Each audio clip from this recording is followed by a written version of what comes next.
Mimi naitwa Karumbi. Mimi ni mkaaji wa kawaida na nimekaa kawaida mahali kunaitwa Kambere. Hiyo ndio area yenye niko. Karumbi starts by acknowledging God and the benefits of being in the faith. Juu ninajua ukiwa na Mungu maisha yako inabadilikaga na unakuwa wewe ni mtu wa kuaminika na unakuwa wewe ni mtu wa maana. His life story and how he survived this far can only be attributed to a higher power, God. Ninafurahia Mungu sana. Na ninaona kuna mahali hawezi kutoa. Kama ni mimi saizi mimi nimefika hapa nikijua kwa zile crime mimi mwenyewe nimepitia. Nikijua paka kuna mahali kumepigwa marisasi na zikaweza kosa kunipata nikio tu kwa crime. Ninaona kweli kuna Mungu mbinguni. I first met Karumbi in the political field. I was a photographer and Karumbi was a political mobilizer around Kiambaa constituency. That means he could organize people in one place so that they can be addressed by anyone seeking an elective post. Looking at him and how he conducted himself, there was a certain bravery and surety of who he is. At times he'll double up as a security guy in those political rallies, trying to control unruly men who come to disrupt a political event, and Karumbi faced them with courage. Karumbi is 40 years old and the last born in a family of 5 children. Sasa kuna 40 years. Sasa tukienda 2023 taingia 41. Raised by a single mother who had to sell illicit brew to put food on the table, pay the bills and take her children to school. Si wenyewe kama mimi mwenyewe mimi nimelewa na chansema na changa. Situation yenyewe mpaka sikuweza kusoma vizuri. Juu saa zingine unatumwa hiyo changa na lazima utaendea juu unajua hiyo ndio mtakula na ndio mtakunywa. Mimi nimezaliwa, mimi nimelewa na mama yangu.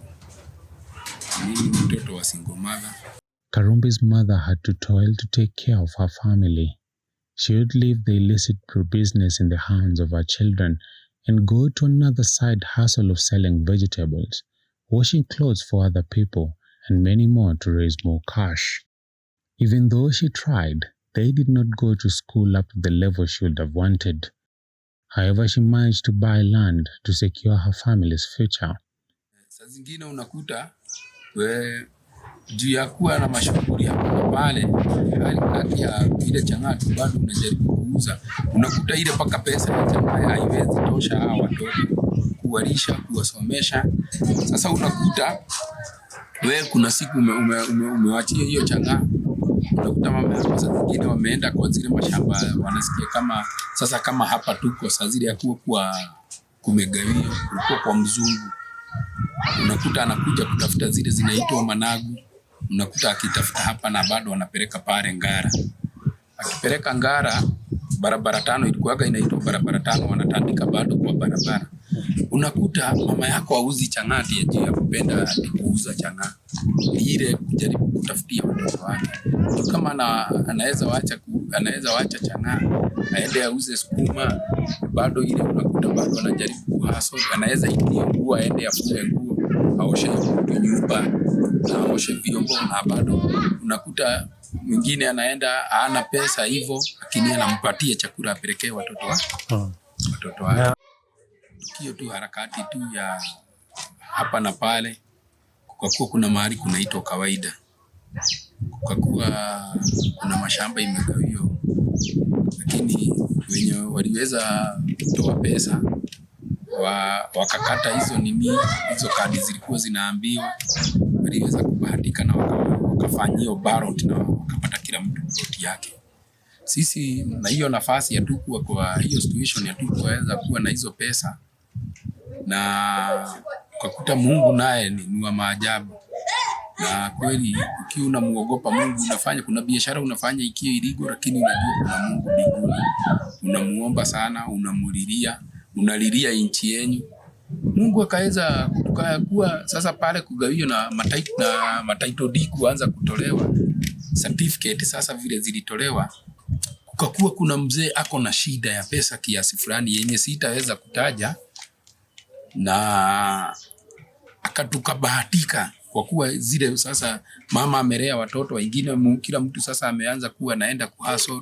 Ukakuta ule brother yangu mkubwa anatokea kwa barabara anajaza madhiri na hivyo akijaza madhiri akakuwa dere. Haya mwingine naye pale ikakuwa kuna amepita vizuri sana, ikakuwa aende secondary lakini pesa hakuna. Being raised around illicit brew and obviously surrounded by unruly characters who came to get intoxicated impacted Karumbi's life massively.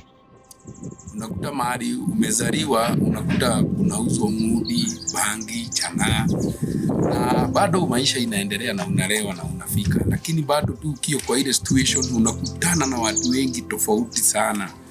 Juu pale wewe mahali umezaliwa kunauzwa chang'aa, area hiyo bado inauzwa bangi, nyinyi wenyewe mnauza hiyo chang'aa. Sasa unakuta maisha inakuwa ni nyingine situation, unakutana na watu paka wewe mwenyewe kwa hii dunia huwezi fikiria unaweza kukutana na watu wa aina hiyo. Unakutana na watu wengi, unakutana na wakora, unakutana na makahaba, unakutana na yani watu wa kila aina, watu wa korofi, watu wanapenda vita, kufanya violence, na bado unakuta wengine hao watu wote ni waizi. Unakutana na mtu aliyokuwa na buduki, mwingine anaendaga kuiba na kisu. Unakuta zile story anakupigia ama vile amepitia kwenye situation ya maisha yake na nini, na bado ujue bado kwa hiyo situation mtu anakutajia pesa nini. For decades there have been claims of notorious criminals from the capital city using remote areas like what Banana was at the time to lay low. One undercover police known as quote-unquote stupid in Dagoretti was known to give bus fare to notorious criminals to travel to rural areas and go start life afresh. Failure to adhere to his directive at the time would have dire consequences that included jail time or worse, death. These criminals at the time would find a young Karumbi and in a way influenced him. Naye mama akakuwa pale situation tukio tu pale Banana. Mimi ni mzaliwa wa bado. Mahali kunaitwa Madhare, tumeishi mahali kunaitwa Madhare na mahali kunaitwa Forget Married. Yaani kulikuwa na majina, kwa hiyo ukisikia kama hiyo inaitwa Forget Married, hiyo ni kijiji haikuaga inataka mchezo. Paka askari pengine wakuja wakio kama 4 ama 3, na chief akikuja unakuta anakuja na skudi ya askari kama 7, lakini paka akio chief yeye mwenyewe hawezi kirete pale ama wakio askari 2. Sasa juu ya insecurity pale unakuta watu wametoka Dodora, unakuta wengine wametoka Kariobangi, wengine sasa wametoka ni waizi watao, unakuta wengine wametoka Dondora, wengine wametoka Gashie. Ili kuimpact aje kama Karumbi? Sasa iliniingisha situation nyingine. Sasa sikuwa ninaogopa mtu na wala sikuwa ninakutambua. Ukisema ni vita, sasa vita na kuonesha hiyo ndio ninapenda sana. Lakini ni hali ya kujidefend. Ni hali ya kujikinga kimaisha na nini.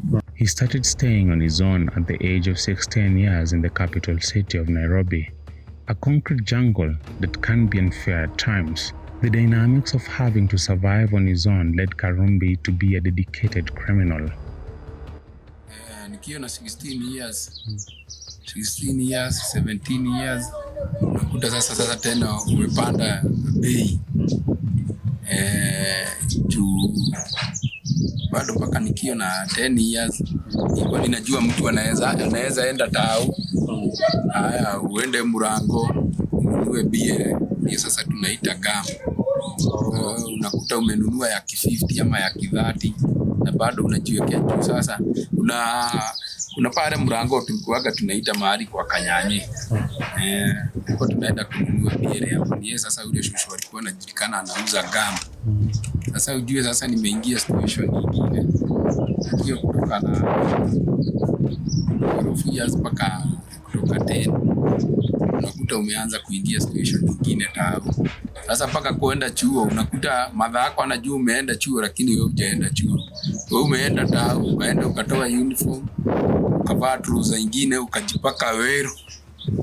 Unajipaka wero vizuri. Kwa nini? Ama ile biro ile unachoma nini tire. Unachukua hiyo unauma ngumi unajipaka nini. Sasa ni kulingana na vile sasa kama ni shada unachoma shada yako na unakunywa gum na bado unakunywa pombe. Unaona sasa inakuonesha sasa hakuna mtu anaweza kujua. Ukijipaka sasa unaenda kusnatch tao. Yeah. In the company of notorious gangs in Nairobi, they would profile people and know who is new to the city and who's not. The new to the city were seen as easy targets and were dubbed as primitive. Kama si tulikuwa tukio tu kwa hiyo mtaa tulikuwa tunaambiana per day kila Nairobi kuna ingiaga mafara 1000. Yaani watu wasio wajanja. Tunasema hao ni mafara wanaingia. Situation nyingine unakuta mpaka unajipima. Kuna siku niliweza fika mahali kwa maisha sasa. Ile sasa ikabidi nitoke nyumbani nikiwa bado mdogo. Sasa ushakuta umepatana na gani nyingine iko na bunduki unaifuata nyuma sasa. Juu pia wewe sasa umeingia kwa geni nyingine unakuta unajaribu kunini? Kutachi ile nini tu bunduki. Unaitachi. Lakini hawataki uende nayo mbali kidogo. Sasa unaendelea kutamani kukaa na hiyo group. Na unakuta tu Mungu bado unapitia kwa hizo situation, lakini unaomba Mungu juu madha yako alikuwa amekufundisha maneno ya God mpaka kama pale anauza miharadati ama nini, unakuta bado unamuonyesha Mungu. Unakuta Mungu ni mzuri na bado pia saa zile unamulilia na unamuita mpaka ukio muovu hapo ukio mbaya anakusikia. From what can be considered a petty crime to the more intense and daring ones, the kind that led him to be on the wanted list and a manhunt initiated, Karumbi has done it all. He has even been a mastermind of the crime, strategizing how criminal activities can take place. Sasa ulikuwaga unakuta tao inaweza paka snatch kwa gari. Kuna crime kwanza, kuna sasa crime nilifanya za simu. Sasa simu kuingia hapa nilipatana na simu ya kwanza niliiba simu ya Nokia 3310. Ilikuwa nimechukua simu ya mtoto wa Makto, mzee anaitwa Makto, alikuwaga ndani ya serikali, na simu yenyewe ilikuwa ya mtoto wake, alikuwa amekuja city park pale kwa parking. Sasa crime imeenda juu sana. Sasa nikakuwa sinaacha kwa gari. Kulikuja aina Mercedes, nikawa juu pale. Sasa sikuweza kuweka kiudra, niliwaona hivi wamejitupa, mimi nikachukua na hiyo simu ilileta maneno nivute nikuvute, ilileta maneno mengi sana juu raini kwanza ndio ilikuwa inatakikana. Inasemekana raini imebeba vitu mingi sana. Hiyo situation niliweza kutafuta na friends walikuwa nasikia niko mahali gari zinakuja kama 5. Sasa naye kwa hiyo kitu saa zile unatafuta unakuta kitu kingine inakuweka kwa crime zaidi ya vile sasa wewe mwenyewe niliweza kuingia Madhare, nikapotelea Madhare huko ndani. Sasa hizo nilikuwa nikiishi Moshaba. Na hiyo simu nikatafutwa sana, lakini kuna siku nilisikia hapana, ninataka kuenda nyumbani. Yani mpaka ukio mwizi sasa unamisi nini kuingia kwa nyumba yako. Kabidi niende kama nikiwa nimetafuta 2 weeks kukosekana. Wiki ya 3 ndio niliweza kuja kutolewa kwa nyumba Moshaba nikiwa nimejificha kwa wardrobe. Na ile vita niliweza kupatana nayo hapo. Sasa vile niliona wazee watu tunakutana na nini, nikakuwa ninaenda nikiingia kwa crime, nikipanda bei. Nikafika sasa mahali, nikakuwa sasa natembea na gun. Unakuta sasa kuna wengine wako na mabonoko, hawana butuki original. Aanza kuchora, ukijua mahali kuna inaweza kuwa sasa wewe umekuwa mchoraji na kuchorea hawa map ya kuonyesha vile watakucheza. Sasa ukiwa wewe ni unachorea wako nini map kuonyesha vile watacheza, unakuta wanaenda kucheza vijiji tofauti tofauti. Regrettably, he says the money he earned from crime has never been of use to him. Instead, he spent it all on women and other pleasures of life. Na ile pesa haikusaidii Unakuta wanawake wenye wote warembo, unakuta ndio wanakula hizo pesa. Unakuta uko na mwanamke mahali kama kawaida, banana, muru, mushaba, unakuta paka uko na mwingine coast. Baadaye ukienda ukae chini uone zile situation mahali umepita na mahali umefika, mahali Mungu amekusaidia.